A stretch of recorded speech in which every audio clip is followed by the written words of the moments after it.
이재용 삼성전자 부회장이 경영권 부당승계와 삼성바이오로직스 회계 사기 사건과 관련해 17시간의 조사를 받고 27일 새벽 귀가했다.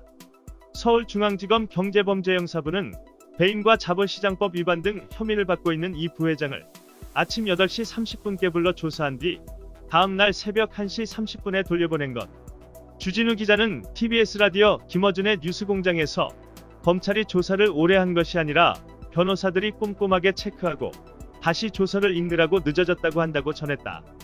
이어 주 기자는 변호인단에 전직 특수부 검사들 중에 이름을 날렸던 분들은 다 가 있다며 이명박, 박근혜 정부 시절에 특수일 부장을 했던 분들, 특수부에서 가장 존경받는 분들이 참여했다고 설명했다.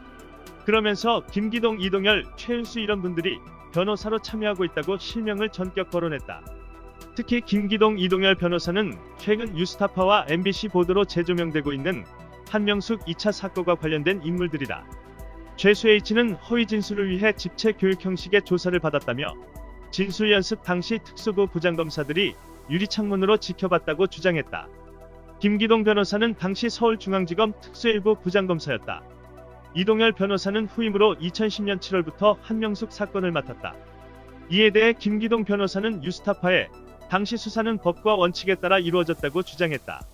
김 변호사는 MBC에 죄수 H의 주장은 명백한 허위라며 당시에도 황당한 이야기를 많이 하여 도저히 신뢰할 수 없는 사람이라 조사도 받지 않고 증인 신청도 하지 않는 것으로 알고 있다고 주장했다.